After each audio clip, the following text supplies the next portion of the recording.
संदर्भ सांगते आणि मी संदर्भ सांगताना यांना मिरच्या का झोंबतात, कारण तुकोबारायांनी मला शिकवलेलं आहे, जे जे आपण असी ठावे ते ते इतरांना सांगावे, शहाणे करून सोडावे सकल जन. का शहाणे करून सोडावे? पुन्हा तुकोबाराय असं सांगताहेत, बुडती हे जन न देखवे डोळा म्हणून कळवळा येत असे. हे जन बुडत आहे. कशात बुडत आहे? तर पुन्हा तुकोबाराय सांगताहेत, कर्मकांडामध्ये हे बुडत आहे. तेच तुकोबाराय असे सांगतात, नवसे सायासे पुत्र होती तेथे काय करणे लागे पती.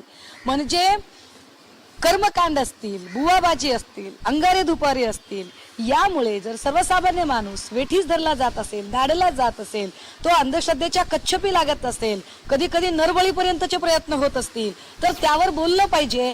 आणि मी आठवण करून दिली पाहिजे महाराष्ट्राला की महाराष्ट्राने अंधश्रद्धा निर्मूलन समितीचा सुद्धा कायदा केला आहे. मी कोणाच्याही श्रद्धेच्या आड कधी आलेली नाही. मी जे बोलते ती अंगारे दुपारी आणि बुवाबाजी याबद्दल बोलत आहे. पण तरीही माझी अंतयात्रा काढण्याचा प्रयत्न झाला. मी त्याच्या आता हे अंतयात्रा काढणारे कोण आहेत तेही मी सांगितलं पाहिजे. अशी अंतयात्रा खऱ्या वारकरी संप्रदाय परंपरेत बसत नाही. किंबहुना अंतयात्रेत कुणीही भगवा फेटा घालून बसत नाही. काल माझ्या अंतयात्रेमध्ये एक हरिभक्त परायण महाराज भगवा फेटा घालून होते. हा भगव्या फेट्याचा, कारण भगवा रंग हा वारकरी संप्रदायाची ती जी पताका आहे, जी भागवत धर्माची पताका आहे, त्याचा तो रंग आहे. तुम्ही त्याचा अवमान करताय की एखाद्याच्या मरणस्थळावरती तुम्ही तो भगवा फेटा घालून येताय. बरं, त्यातही मला जे वाटतं ना, निंदकाचे घर असावे शेजारी, भुंकती ते द्याती भुंकू, आपण नये त्याचे शिव.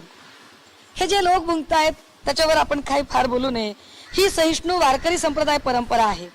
अंतयात्रा हा भाजपचा राजकीय अभिनिवेशातून केलेला स्टंट आहे. सरळ सरळ व अल्पवयीन मुलांचा त्यात गैरवापर केलेला आहे. आपण त्या अंतयात्रेच्या व्हिडिओ जर बघितलं, मी त्याची सगळी माहिती मागवली आहे, त्याचे फुटेजही मागितलेत. ही लहान मुलं कुठली आहेत? ही लहान मुलं एका अनाधिकृत वसतिगृह चालवणाऱ्या बुवांच्या कायदेशीर साई वारकरी शिक्षण संस्थेतील अर्थात वसतिगृहातील शालेय विद्यार्थ्यांना बरोबर घेऊन ही अंतयात्रा काढली आहे. यात मोठ्या वारकऱ्यांचा सहभाग नाही. तरी सदर जातीयवादी बुवांच्या वारकरी शिक्षण संस्थेच्या विद्यार्थ्यांच्या वसतिगृहाची रीतसर चौकशी झाल्यास बुवांवर सुद्धा कायदेशीर कारवाई केली जाऊ शकते. अर्थात सन्माननीय गृहमंत्र्यांची अशी कारवाई करायची तयारी आहे का, हे सुद्धा एकदा त्यांची इच्छाशक्ती तपासण्याची गरज आहे. कारण सन्माननीय उपमुख्यमंत्री हे शाई फेकल्यावरून जर 307चं कलम लावायला तत्पर होत असतील, काल त्यांनी अर्थात काढून घेतला, त्या मोर्चाचा तो परिणाम आहे. आम्हाला त्याचा आनंद आहे की किमान मोर्चामुळे एवढे तरी शक्य झाले की मज गडबडेवरचा 307चा गुन्हा काढून घेतला गेला. परंतु जर तुम्ही शाई फेकल्यावर 307चा गुन्हा दाखल करत असाल, तर शाई बाळगल्यावर काय शस्त्र बाळगल्याचा गुन्हा दाखल कराल? हा विचार करण्यासारखा. मग असे उपमुख्यमंत्री ज्या लहान मुलांचा गैरवापर या आंदोलनात केला त्यांच्यावरती गुन्हे दाखल करतील का बरं? बरं, आता पुन्हा पुढे जरा भागवत धर्माबद्दल समजून घ्यावं लागेल. भागवत धर्म म्हणजे वारकरी संप्रदायात धर्मांध जे काही लोक कर्मकांडाचे लोक होते, अशा लोकांची घुसखोरी होत होती. ही घुसखोरी बाजूला सारून आपल्याकडे वारकरी संप्रदाय आला. वारकरी संप्रदायामध्ये फक्त आणि फक्त नामस्मरण महत्वाचे मानले गेले. मी नामस्मरण करणाऱ्यांपैकी आहे, मी चैतन्य मानणाऱ्यांपैकी आहे. म्हणजे श्री अनंता मधुसूदना पद्मनाभा नारायणा जगद्व्यापका जनार्दना आनंदगणा विनाशा सकल देवादिदेवा कृपाळुवाजी केशवा महानंदा महानुभावा सदाशिवा सहजरूपा चक्रधरा विश्वंभरा गरुडध्वजा करुणाकरा सहस्त्रपादा सहस्त्रकरा क्षीरसागरा शेषशयना कमलनयना कमलापती कामिनी मोहना मदनमूर्ती भवतारका धरित्या क्षिती वामनमूर्ती त्रिविक्रमा अगाय सगुणा निर्गणा जगज्जीत्या जगज्जीवना वसुदेव देवकी नंदना बाळरांगणा बाळकृष्णा तुकाला लोटांगणी मज ठाव द्यावाजी चरणी हेची करतसे विनवणी भवबंधनी सोडवावे. हे माझ्या घरात सकाळ संध्याकाळ म्हटलं जातं. मी वारकरी संप्रदायाचा मान ठेवणाऱ्यांपैकी, माझं कुटुंब वारीत चालत जाणाऱ्यांपैकी, मी स्वतः लहानपणापासून कुर्मपुराण असेल, वराहपुराण असेल, कच्छपुराण असेल, मत्स्यपुराण असेल, ही सगळी पुराणं अभ्यासली आहेत. मी इतकी काही अशी कॉप्या करून पास होऊन इथं आलेली नाहीये. मला फक्त माझं म्हणणं काय असतं की वारकरी संप्रदायातनं जी गोष्ट मी शिकलीये, मी संत कबीरांकडून जी गोष्ट शिकलीये, मी संत गाडगेबाबांकडनं जी गोष्ट शिकलीये, मी संत तुकडोजी महाराजांकडनं जी गोष्ट शिकलीये, ती गोष्ट ही आहे की कुठलीही गोष्ट कारणाशिवाय स्वीकारू नका, कारण असेल तर ती स्वीकारा. आणि मला त्याचं लॉजिकल कारण पटलं की मी ती स्वीकारते. यात कुठेही संत परंपरेचा अजिबात अवमान झालेला नाही। तरी सुद्धा भारतीय जनता पार्टीचा एक सेल सक्रिय होतो आणि तो सेल सक्रिय होऊन जाणीवपूर्वक मला डॅमेज करण्याचा प्रयत्न करतो आणि त्यांना असं वाटतं की ते असं डॅमेज करू शकतात। मी तमाम वारकरी संप्रदायातल्या सच्चा वारकरी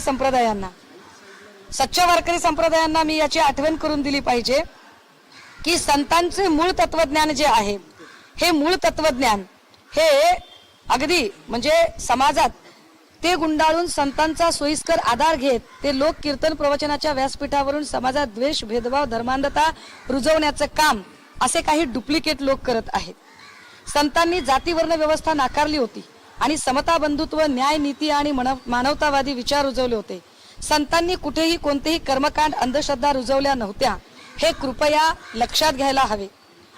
हे भागवत वारकरी संप्रदायाचे अधिष्ठान ग्रंथ ज्ञानेश्वरी, तुकोबांची गाथा, अमृतानुभव, एकनाथी भागवत हे आहेत आणि यांच्याबद्दल आमच्या मनात प्रचंड आदर आहे। त्याचबरोबर वेद, उपनिषद, मनुस्मृती, विविध पुराण शास्त्र, विचारसागर हे ग्रंथ भागवती वारकरी तत्वज्ञानात येत नाहीत, यावरही जाणकारांनी कृपया प्रकाशझोत टाकावा। तत्कालीन संत नामदेव, संत ज्ञानदेव, संत तुकोबा, संत कबीर, संत एकनाथ इत्यादी सर्व संतांना विविध प्रकारे त्रास देणारे, छळ करणारे, अपमानित करणारे कोणत्या धर्माचे लोक होते?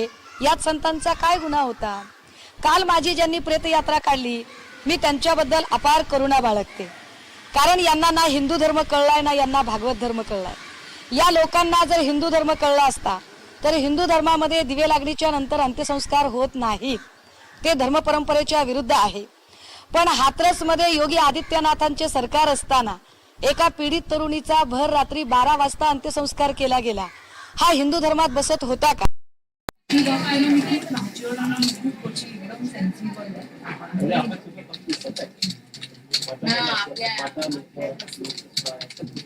शोधिशी रामेश्वर आणि कुठे शोधिशी काशी, हृदयातील भगवंत राहिला हृदयातून उपाशी, असं सांगणारी जी संत परंपरा आहे, ज्याने सांगितले की जे का रंजले गांजले त्यासी म्हणे जो आपुले, तोची साधू ओळखावा, देत देव तेथेची जाणावा, ईश्वरातला माणसातला ईश्वर मानणे हे वारकरी संप्रदायाने प्रधान मानले। जो अडलेला आहे त्याला मदत करा, जो भुकेजलेला आहे त्याला अन्न द्या, जो तहानलेला आहे त्याला पाणी द्या आणि जो जगण्याची उमेद हरवलेला आहे त्याला जगण्याची नवी उमेद द्या, हा सांगणारा भागवत धर्म हा माझ्यासाठी परमप्रिय आहे। मी पुन्हा एकदा लक्षात आणून दिले पाहिजे की पंढरपूरला आषाढी एकादशीच्या वेळेला दरवर्षी सन्माननीय मुख्यमंत्र्यांच्या हस्ते निव्वळ संत परंपरेला वाहिलेले सचिन परब संपादित जे रिंगण नावाचे वार्षिक निघते, या रिंगण नावाच्या वार्षिकाची मी सक्रिय योगदान करती आहे। थोडक्यात काय तर वारकरी संप्रदाय हा माझ्या घरातला संप्रदाय आहे, परंतु तरी सुद्धा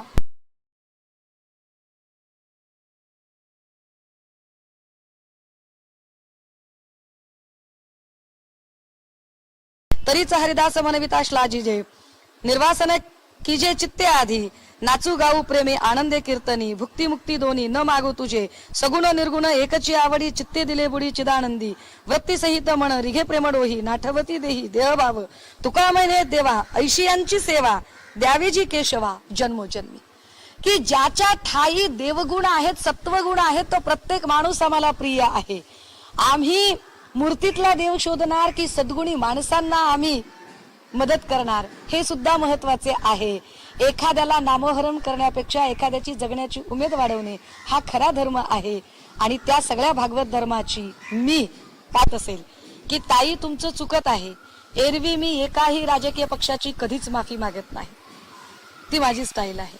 मी एकाही राजकीय पक्षाची, एकाही नेत्याची कधीच माफी मागत नाही, पण तरी सुद्धा माझ्या बोलण्यातनं कळत नकळतपणे जर माझ्या संत संप्रदायात माझ्या माणसांचा, पण ती माझी माणसं आहेत, ते माझे शत्रू नाहीयेत, ते माझे आशीर्वाद करते आहेत, ते माझ्यासाठीचं प्रेरणा स्रोत आणि ऊर्जा स्रोत आहे। अशा सगळ्या लोकांची मला 2 हात तिसरं मस्तक जोडून क्षमा मागताना अजिबातच काहीही गैर वाटणार नाही। समजून घ्या की हे सगळे व्हिडिओ चंक हे 2009च्या आधीचे फिरवलेले चंक आहेत। आज घडीला इवन मी शिवसेना पक्षामध्ये एंटर केल्यापासून सुद्धा किंवा अगदी 2019, 2018, 17 पासूनचे जरी बघितलेत तरी सुद्धा मी मुळात या सगळ्या विषयांमध्ये जात नाही. आणि आधी जरी मी ते मांडलेलं असेल तरी त्याच्यातलं लॉजिक आपण काय ते समजून घ्यावं. आणि अजून एक कोट केलं पाहिजे मी की विश्वरत्न डॉक्टर बाबासाहेब आंबेडकरांनी कधी आधी एक भूमिका मांडली आणि नंतर जेव्हा भूमिका मांडली आणि त्यांना विचारलं गेलं की तुमची कोणती भूमिका महत्वाची मानायची, तेव्हा बाबासाहेब म्हणतात मी नंतर जे बोललेलो आहे ते जास्त महत्वाचं आहे. मी नंतर जे बोललेलो आहे ते मला वाटतं जर प्रबोधनकार ठाकरेंचा वारसा मी सांगत असेल आणि प्रबोधनकारांनी जो विचार मांडला की आम्ही कर्मकांडांच्या विरोधात आहोत तर त्याच प्रबोधनकारांची पाईक मी आहे. आणि मला वाटतं वंदनीय बाळासाहेबांना सुद्धा कर्मकांड अपेक्षित नसतील. मी कर्मकांड, चमत्कार, बुवाबाजी, अंगारे दुपारे फक्त या गोष्टी माझ्या तत्वात बसत नाहीत. पण याचा अर्थ मी भागवत परंपरेचा अवमान करूच शकत नाही. माझ्या घरात अनेक माळकरी लोक आहेत, माझ्या घरात चातुर्मास करणारे लोक आहेत आणि माझ्या घरात सातत्यानं पारायण सप्ते या सगळ्या परंपरा आम्ही त्यातनं मी पुढे आले. म्हणजे आज मी मंत्र म्हणते म्हणजे आत्ता पाठांतर करून म्हणते का नाही, म्हणजे लहानपणापासून मी माझ्या अनेक भाषणातही ते सांगितलेलं आहे. परंतु काही लोक राजकारण करू पाहतात. विनंती असेल की राजकारण करा पण इतक्या वाईट आणि घाणेरड्या पद्धतीने तुम्ही ईडीचा शस्त्र म्हणून वापर केला, तुम्ही सीबीआयचा शस्त्र म्हणून वापर केला, तुम्ही शिवसेनेला नामोहरम करण्याच्या प्रयत्नामध्ये तुम्ही इलेक्शन कमिशनचा शस्त्र म्हणून वापर केला, तुम्ही बाईपणावर हल्ले करत म्हणजे जे सोकॉल्ड बोलतायत त्यांच्या जिभा कधीच उचलल्या नाही की सुषमा अंधारेच्या बाईपणावर हल्ले झाले. काल बाळा नांदगावकर म्हणाले की बाईने बाईसारखं राहावं, तर बाईने बाईसारखं राहावं. अरे इथे जर संत मुक्ताईंची परंपरा आहे, संत जनाबाईंची परंपरा आहे, संत कानोपात्रेची परंपरा आहे, हा जिजाऊंचा महाराष्ट्र आहे, इथे तुम्ही बाईला कमी लेखता. आणि यावर हे सोकॉल्ड जे डुप्लिकेट लोक घुसलेले आहेत भागवत संप्रदायामध्ये ते काही बोलत नाहीत. मी अजून आठवण करून दिली पाहिजे, जेव्हा गुलाब पाटील किंवा अब्दुल सत्तार बोलतात त्यावेळेला महिला परंपरा, महिला सन्मान राखला पाहिजे म्हणून हे लोक काहीच बोलले नाही. याचा अर्थ असा आहे की यांचा स्टंट हा राजकारण हेतू प्रेरित आहे आणि राजकारणाने प्रेरित होऊन बोलणाऱ्या लोकांच्यासाठी मला जास्त बोलण्याची गरज नाही. जे खरे भागवत धर्माचे पाईक आहेत, मग ते देहू संस्थानातले असतील, ते आळंदी संस्थानातले असतील, ते दस्तूर खुद्द पंढरपुरातले असतील, ते सगळे या भूमिका समजून घेतील.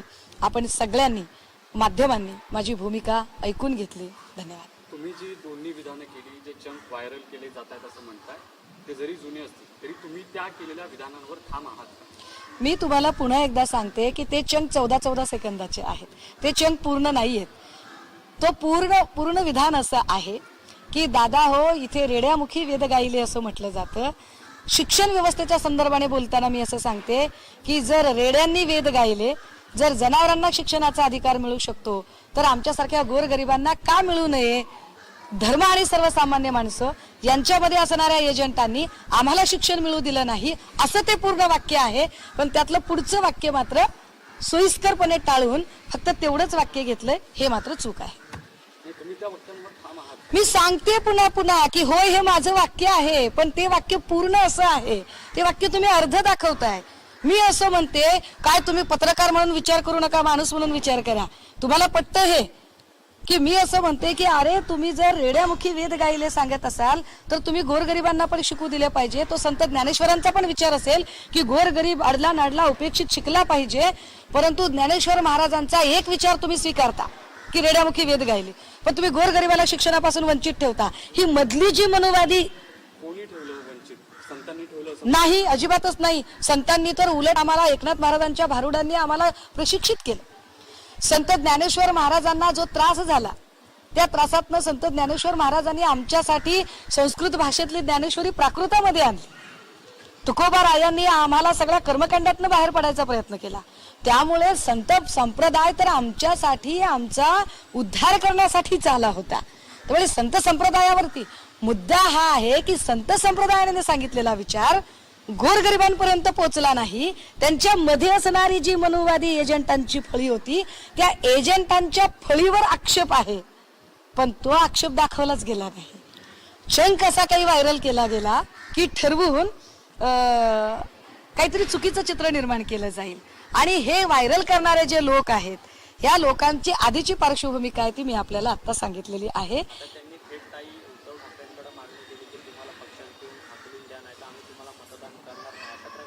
ताई त्या विश्व वारकरी सेनेमध्ये गणेश शेटे हे जे आहेत ना, हे 2019ला आणि 2020ला सुद्धा हे सन्मान्य उद्धव साहेबांच्या विरोधात आंदोलन करत होते आणि ही सगळी भाजपची विंग आहे, त्यामुळे ती तशीही मतदान करणारी नाहीये.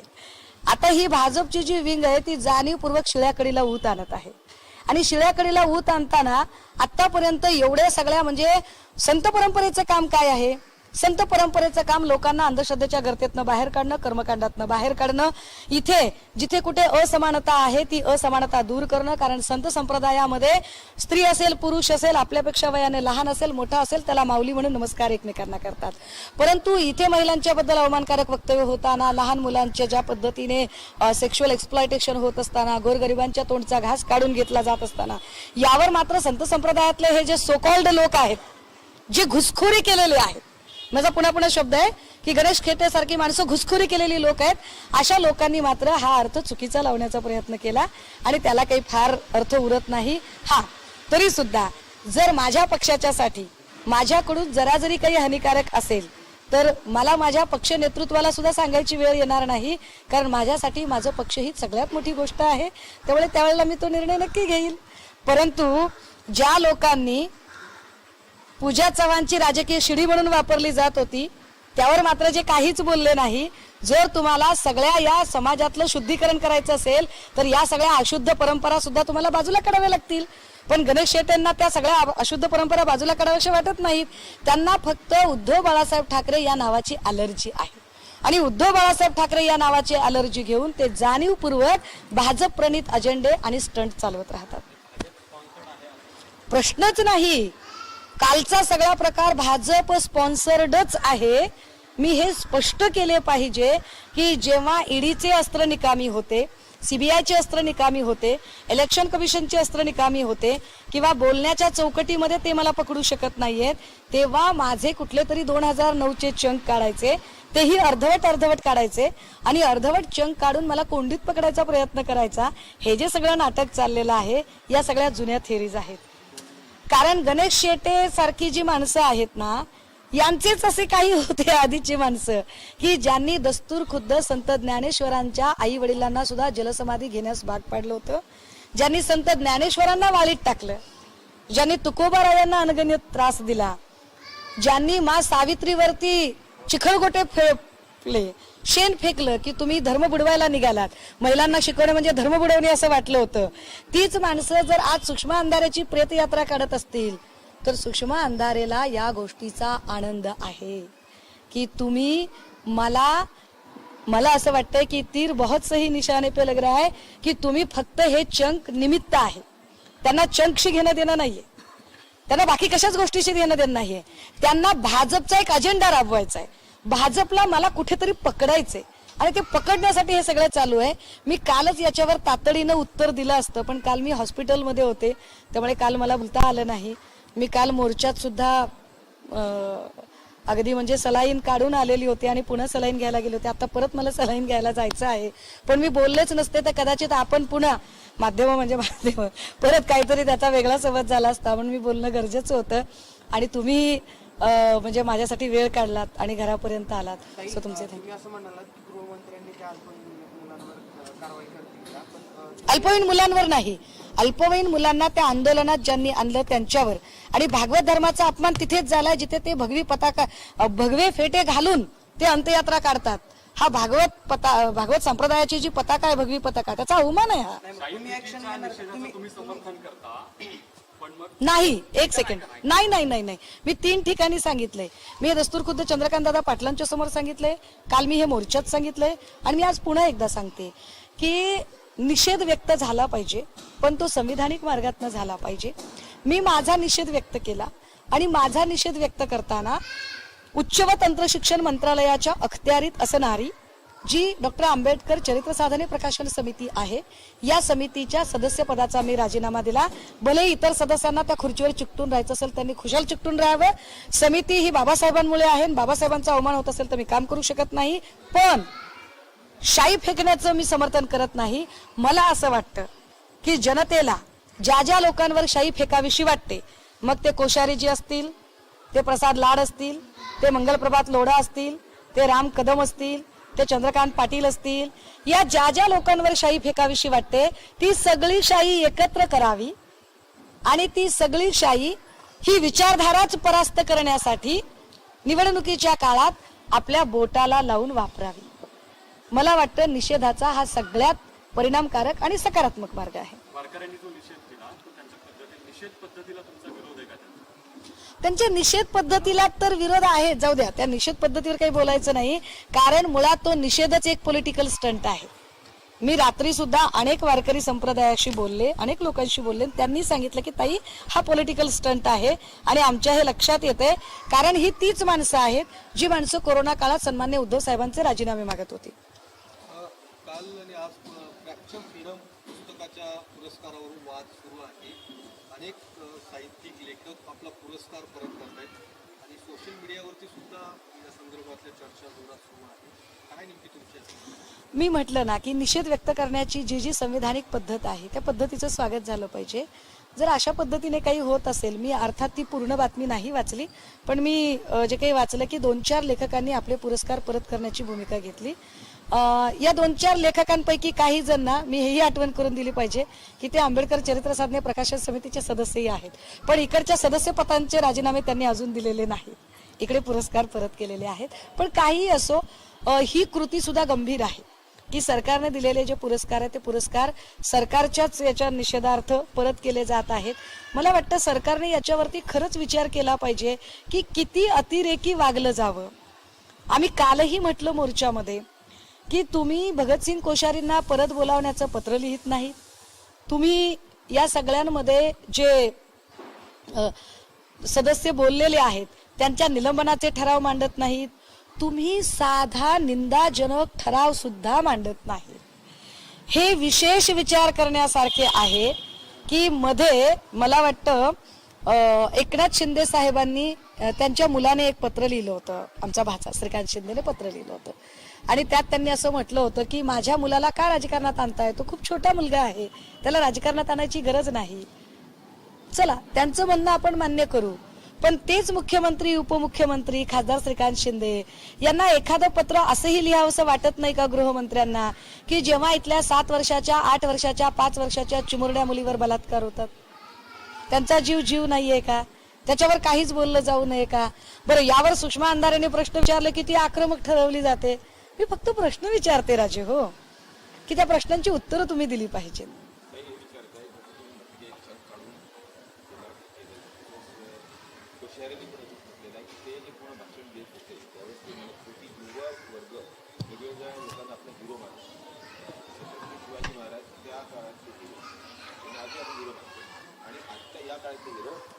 गडकरी, डॉक्टर आंबेडकर असं ते म्हणाले, कारण त्यांनी पण तेच म्हटलं की माझा एक शंख काढून त्याला प्रयास केला.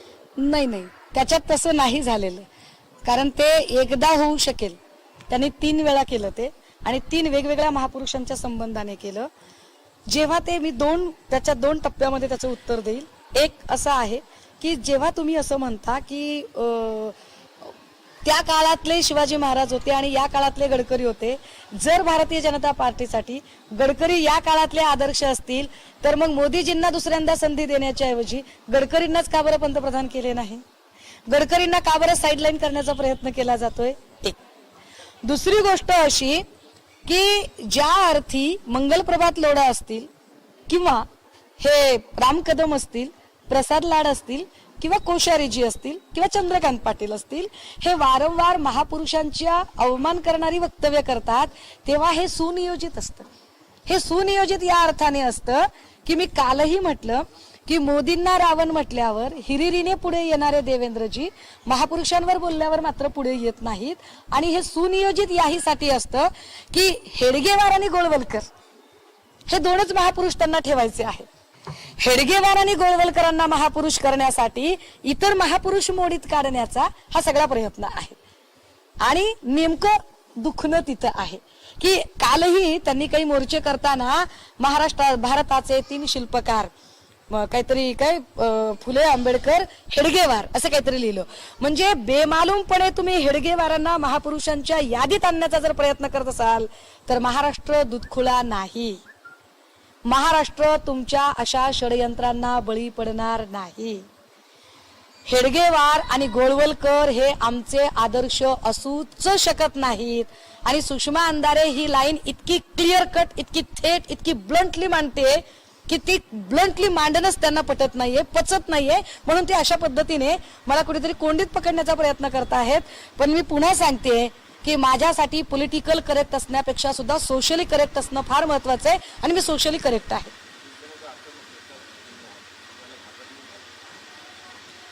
त्याचीच ही सगळी उदाहरणं दिसत आहेत की किती, की चंद्रकांत दादांनी बाकी सगळ्यांना सोडून द्यायचं आणि उद्धव साहेब तुम्ही उत्तर द्या, पवार साहेब तुम्ही उत्तर द्या, सुषमाताई तुम्ही उत्तर द्या. काय एकीकडे तुम्ही म्हणताय मी 5 महिन्याचं बाळ आहे आणि 5 महिन्याच्या बाळानं उत्तर दिलं पाहिजे चंद्रकांत पाटलांवर हल्ला झाल्याचं, याची अपेक्षा बाळगता. याचा अर्थ काय आहे?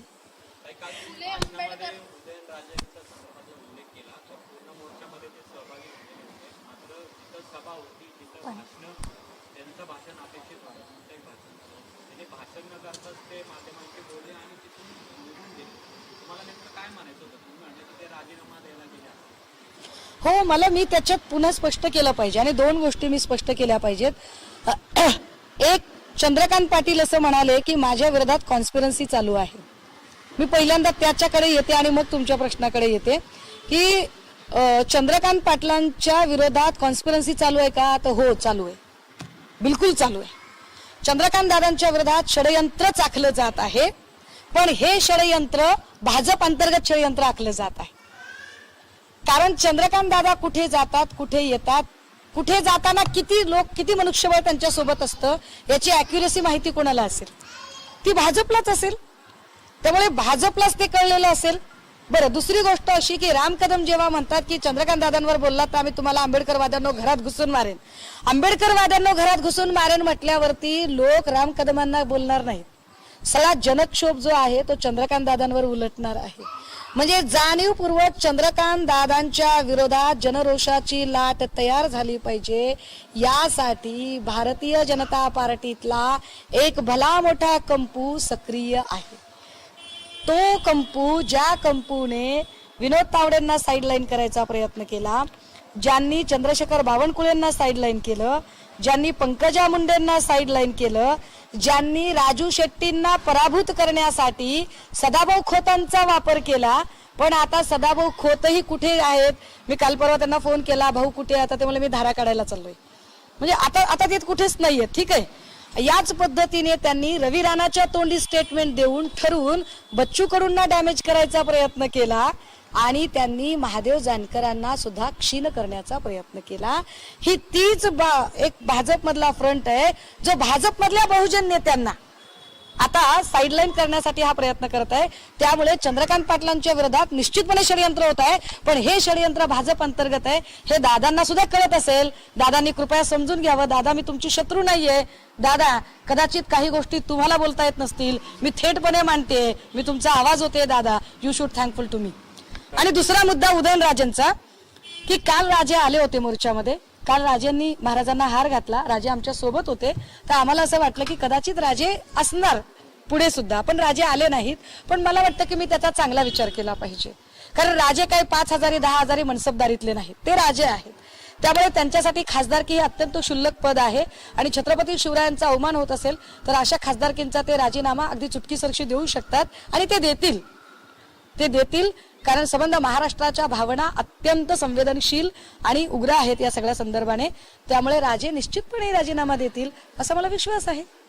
ताई, तुम्ही एक जो व्हिडिओ सांगितला त्यात एक व्हिडिओ असा आहे की ज्यात तुम्ही म्हणता की एकनाथ महाराज कुत्र्याच्या मागे वाटी घेऊन तूप खा म्हणतात, पण माणसाला भाकर द्यायची नाही अशी त्यांची संस्कृती आहे. ब्लर्फ केलाय, मार्फ केलाय व्हिडिओ त्याच्यात. हो, मार्फ केलाय व्हिडिओ. मी पुन्हा एकदा सांगते, व्हिडिओ पूर्ण असा आहे, कारण माझं प्रत्येक भाषण माझ्या लक्षात असतं. गुरुजी, माझ्याकडे, मला माहिती आहे तुम्ही माऊली आहात आणि माझा पूर्ण व्हिडिओकडे लक्ष असतं. व्हिडिओ असा आहे तो की अरे, ज्या संत एकनाथांनी कुत्र्याला सुद्धा नुसती रोटी काय तर बाळा तुपाची सुद्धा वाटी घे म्हटलं. तुम्ही एकीकडे त्यांचं नाव घेता, पण का रे बेगडी वागता की गोरगरिबांना अन्न मिळावे यासाठी का प्रयत्न होऊ नयेत? रेशनिंगचं जे धान्य असतं ते धान्य सुद्धा त्यांना नीटसं मिळत नाही. पूर्ण व्हिडिओ बघा राजे हो. नाही पूर्ण व्हिडिओ तसा तुम्ही जे दाखवता ना, तुम्ही ते 30 सेकंदाचे 1-1 मिनिटाचे चंक दाखवता. आणि विशेष म्हणजे ज्या काळात माझ्याकडे कॅमेरा नव्हता किंवा ज्या काळात माझ्याकडे काय म्हणता येईल स्वतःची रेकॉर्ड करण्याची यंत्रणा नव्हती, त्या काळात असे इतक्या घाणेरड्या पद्धतीचे थंबनेल लावणं, जाणीवपूर्वक माझी इमेज अशी अँटी करणं, हे कशासाठी होतं, का केलं जातं बरं? कारण जेव्हा एखादा बहुजनातला माणूस पुढे जातो, जेव्हा एखादा गरिबीतला माणूस पुढे जातो, म्हणजे चंद्रकांत दादांना आत्ता आठवतं की ते गिरणी कामगाराचं लेकरू आहेत म्हणून, 2 वेळा महसूल मंत्री झाला माणूस अजूनही गिरणी कामगाराचं स्टारडम घेऊन कसा काय फिरू शकतो? अरे जे मी ज्या गावखेड्यातनं उपेक्षित वर्गातनं येते आणि इथपर्यंत येते, त्यावेळेला खरं तर आनंद वाटला पाहिजे की महात्मा गांधींचं स्वप्न पूर्ण होत आहे, डॉक्टर बाबासाहेब आंबेडकरांचं स्वप्न पूर्ण होत आहे की एक तळागाळातली मुलगी वर येऊन काहीतरी मुद्दा मांडते, पण तिला तो मुद्दा मांडू देण्यापेक्षा ती जे शासनाला थेट प्रश्न विचारते. मला विशेष वाटतं माध्यमांचं सुद्धा की माध्यमांना ही बातमी फार महत्वाची वाटते, पण सुषमा अंधारे जे सातत्याने प्रश्न महाप्रबोधन यात्रेच्या माध्यमातून विचारते की पलावा सिटी जर मंगलप्रभात लोढाची असेल आणि मंगलप्रभात लोढाने केलेल्या स्टेटमेंटवर मंगलप्रभात लोढाला कुणीच काही बोलत नसेल, तर पलावा सिटीचा शेअर यांना जातो का? याच्यावर चौकशी करणारे प्रश्न का कोणी विचारत नाही? मी प्रश्न विचारतोय तुम्हाला की नीती आयोग असताना नीती आयोगाला मित्रसंस्था का जोडली गेली आहे, आणि या मित्रसंस्थेमध्ये जरी तुम्हाला माणूस घ्यायचा असेल तर ज्याला फायनान्स कळतं, ज्याला स्टॅटिस्टिक नॉलेज आहे असा माणूस आला पाहिजे. परंतु अजय आशरला तुम्ही मित्र नावाच्या संस्थेवर उपाध्यक्ष कसा काय घेतला? जो अजय आशर बिल्डर व्यवसायामधला आहे, ज्याचा बिल्डरकी मधला अनुभव आहे, तो अजय आशर इथे आणून देवेंद्रजी काय मुख्यमंत्र्यांवरतीच दडपण आणू पाहतायत का? त्यांच्यावर कंट्रोल करण्याचा प्रयत्न करतायत का? तर अजय आशरवर कुणीही बोलायला तयार नाहीये. अरे मी प्रश्न विचारते की एकीकडे जर तुम्ही म्हणताय की निधीच मिळाला नाही, पण कल्याणच्या सभेत मी एक व्हिडिओ दाखवला, ज्या हे आता जे चंक काढतायत ना, मी यांची हाऊस पूर्ण करेल, कारण तुम्ही माझे 3-4 चंक दाखवाल, मी एकेकाचे 30-30 चंक दाखवेल. आणि मी एक चंक दाखवलाय कल्याणमध्ये की ज्यामध्ये दस्तूरखुद्द श्रीकांत शिंदे आमचे भाचे सांगत आहेत की 1000 कोटीपेक्षा जास्त निधी कल्याण पूर्वला मिळाला एकनाथ शिंदे साहेब पालकमंत्री असताना, म्हणजेच उद्धव साहेब मुख्यमंत्री असताना. जर 1000 कोटीचा निधी तुम्हाला मिळालेला आहे तर तुम्ही हे कशावरून बोलता? म्हणजे अशा अनेक गोष्टी आहेत मूळ मुद्द्यावरून डायव्हर्ट करण्यासाठी, मूळ मुद्द्यावरून हटवण्यासाठी. पण तरी सुद्धा मी असं म्हटलं की मी या राजकीय लोकांची क्षमा कधीच मागणार नाही, पण कळत नकळतपणे जर माझ्या सच्च्या भागवत संप्रदायातल्या माझ्या सच्च्या वारकऱ्यांना, ज्यांना पांडुरंग जीवापेक्षा प्रिय आहे, अशा सच्च्या वारकऱ्यांना, ज्यांचा राजकारणाशी कसलाही लवलेश नाहीये, कसलीही गंधवार्ता नाहीये, त्या सगळ्या सच्च्या वारकऱ्यांना जर वाटलं असेल की नाही ताई तुमच्यामुळे आमच्या भावना दुखावल्यात, तर मी मगाशी म्हटलं की मी 2 हात तिसरं मस्तक जोडून त्यांची क्षमा मागेल.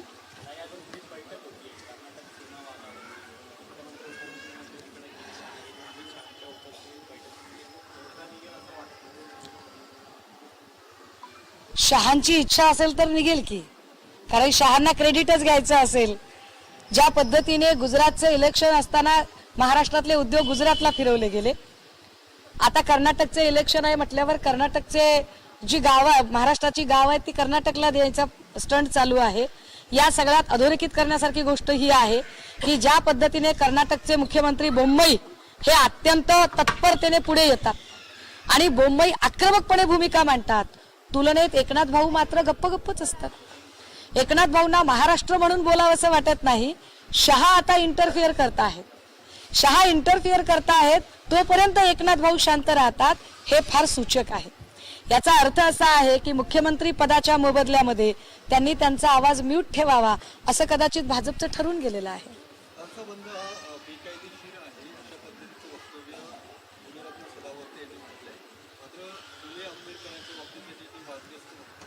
त्यावेळी मात्र गुणरत्न सदावर्ते बोलताना मानसिक संतुलन ढासळलेल्या लोकांबद्दल आपण जास्त बोलू नये, पण जर संविधानिक असंविधानिक असा शब्द येत असेल तर सिल्वर ओक मध्ये कामगार घुसवणे हे संविधानिक होते का? मुख्यमंत्री जेव्हा म्हणतात की माझ्या घरी हनुमान चालीसा वाचू नका, तरी सुद्धा जोर जबरदस्तीने मुख्यमंत्र्यांच्या घरात घुसून हनुमान चालीसा वाचण्याचा प्रयत्न करणे हे संविधानिक असते का? या उलट कालचा बंद हा कुणाबद्दलही कसली आक्षेपार्ह विधानं न करता, कुठली घोषणाबाजी न करता, अत्यंत अहिंसक मार्गाने आम्ही आमच्या भावना सरकारपर्यंत पोहोचवण्याचा प्रयत्न केलाय. ज्यात आम्ही आमच्या 3 प्रमुख मागण्या ठेवल्या होत्या. त्यातली एक की राज्यपाल कोश्यारीजी यांना आता हटवायची गरज आहे, त्यांना आता विश्रांतीची गरज आहे. आमची दुसरी मागणी होती की या सगळ्या संबंधाने किमान निंदाजनक ठराव सभागृहामध्ये सन्मान्य मुख्यमंत्री आणि उपमुख्यमंत्र्यांनी मांडला पाहिजे. आणि आम्ही तिसरी मागणी केली की कुठल्याही पक्षाचा माणूस असो, महापुरुषांबद्दल अवमानकारक वक्तव्य होत असतील तर त्या विरोधात प्रतिबंधात्मक कारवाई करण्यासाठी एक कडक कायदा आता करायला हवा.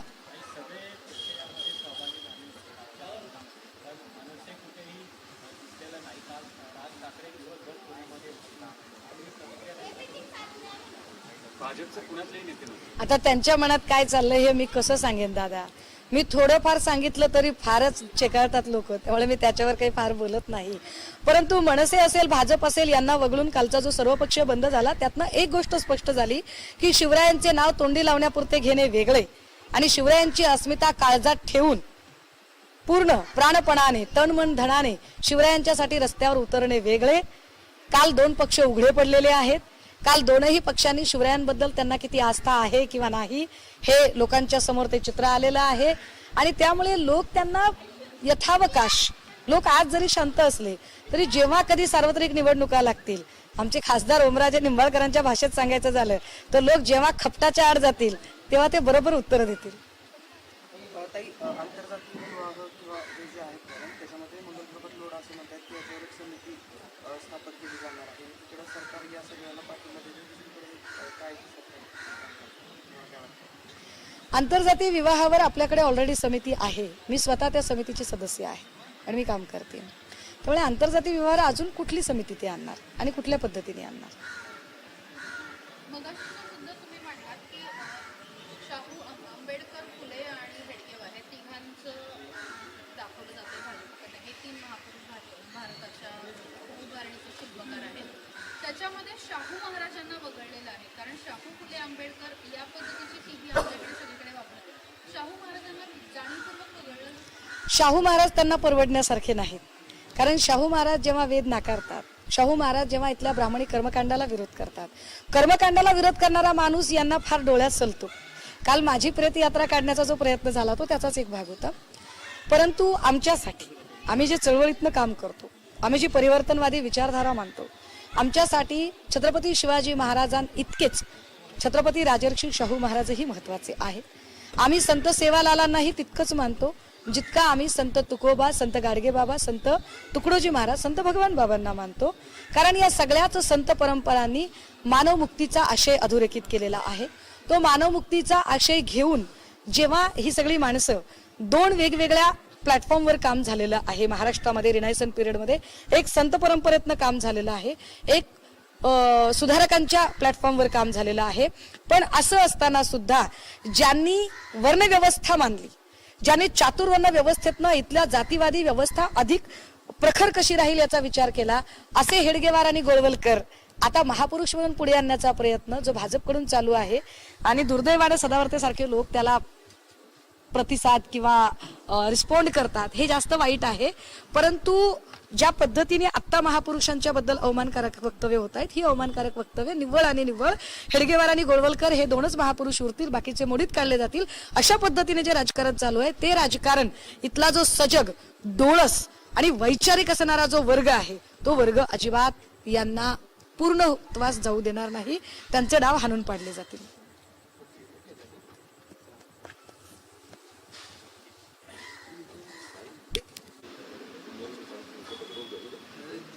मी असं म्हणते की पुढचा मागचा संदर्भ बघा. हे शिक्षण क्रांती परिषदेतला आहे. मी काय म्हणते की मी असं म्हटलं की तुम्ही रेड्यामुखी वेद गायले, तुम्ही रेड्याला वेद शिकवले. दादा हो, जिथं संतांनी रेड्याला सुद्धा शिक्षित केलं, अरे तुम्ही आम्हा गोरगरिबांना का शिकू देत नाही? तो वेगळा मुद्दा आहे, हा वेगळा मुद्दा. हाच मुद्दा आहे दादा. हा वाटी घेऊन पाठीमागल्या अरे दादा हो, त्याच्यात पण दादा तुम्ही त्याच्या पुढचं मागचं बघा हो, सगळं पुढचं मागचं बघा, पुढचं मागचं नाही. तुम्ही 1 मिनिटावर कसं काय स्वतःहून स्वर्ग गाठता बरं?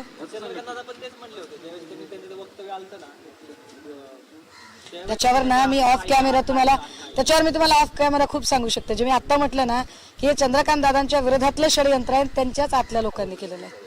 राम कदम जेव्हा म्हणतो की घरात घुसून मारेन, तर राम कदमला फरक पडत नाही, फरक चंद्रकांत दादाला पडेल. त्याच्यामुळे तुम्ही काय करायचं, पूर्ण लिंक पाठवा, 1-1.5 तासाचं जे काय भाषण आहे ते पूर्ण ऐकून नंतर आपण शेअर करू.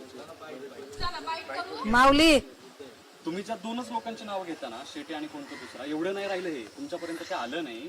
आळंदीमध्ये सगळ्या राज्यात जे वारकऱ्यांचे ग्रुप आहेत ना, अहो ते सगळं भाजपवाल्यांनी केलं नाही हो. ते आचार्य तुषार भोसलेची टीम आहे. नाही दादा, मला माझ्याकडे अख्खी नाव आहेत कुणी कुणी केलं ते. तुमची अडचण अशी नाही दादा, तुमची अडचण अशी आहे की तुम्ही पत्रकार कमी आणि जास्त होत आहे तिकडे. तुम्ही असं नकाच करू. तुम्ही पत्रकार म्हणून विचार करतच नाहीये त्याच्यामध्ये. तुमच्या अंगात अशी शिरशिरी येते वेगळीच, तसं नकाच करू. कारण माझ्या अंगात येते दादा. उत्तर मागतो. नाही दादा, तुम्हाला सांगते मी. उत्तर देत नाही. नाही दादा, मी थेटच उत्तर देते. मी कुठल्याच प्रश्नाचं घुमजाव करून उत्तर देत नाही. मग तुम्ही एक लक्षात थांबा. तुम्ही जे म्हणताय ना की त्यात ऐका, थांबा. तुम्ही जे म्हणताय ना मला की मला अर्धवट, अहो दादा मी किती माहिती काढली आहे बघा. शिरशिरीचा प्रश्न दादा मी किती माहिती, अहो दादा मी किती माहिती काढली, जाऊ दे, बोलू नका. शिरशिरीचा आणि पत्रकारितेचा प्रश्न येत नाही.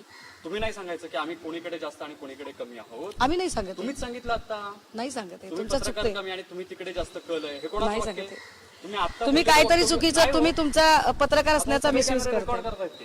अहो करू देत की, मला काय फरक पडतंय. कमी आणि तिकडे जास्त. अहो मी नाहीच तसं म्हणते. मी तुम्हाला म्हणते की माझ्याकडे कुणी आंदोलन केलं, कुठल्या संस्थेनं केलं, त्याची सगळी माहिती आहे दादा. असं काय करताय तुम्ही? मला सांगताय की अर्धी माहिती आली, असं नाही. याच्यात ज्याने लिहिलं त्या प्रत्येकाचं नाव माझ्याकडे आहे. याच्यात बुलढाण्याच्या आमदार संजय गायकवाडांपासूनच्या लिंक माझ्याकडे आहे.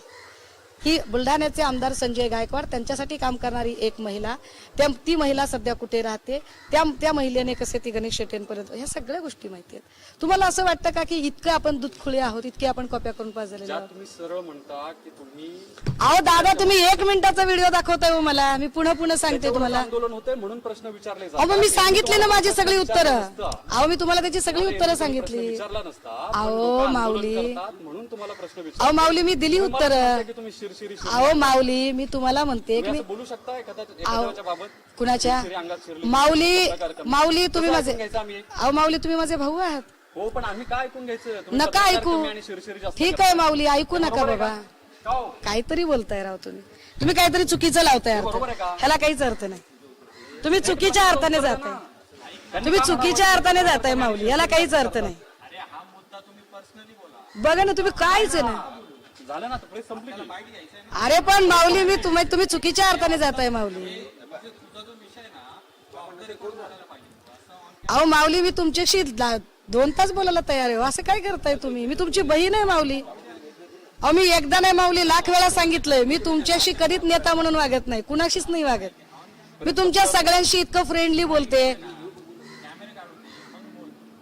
अहो माऊली, मी तुमच्या सगळ्यांशी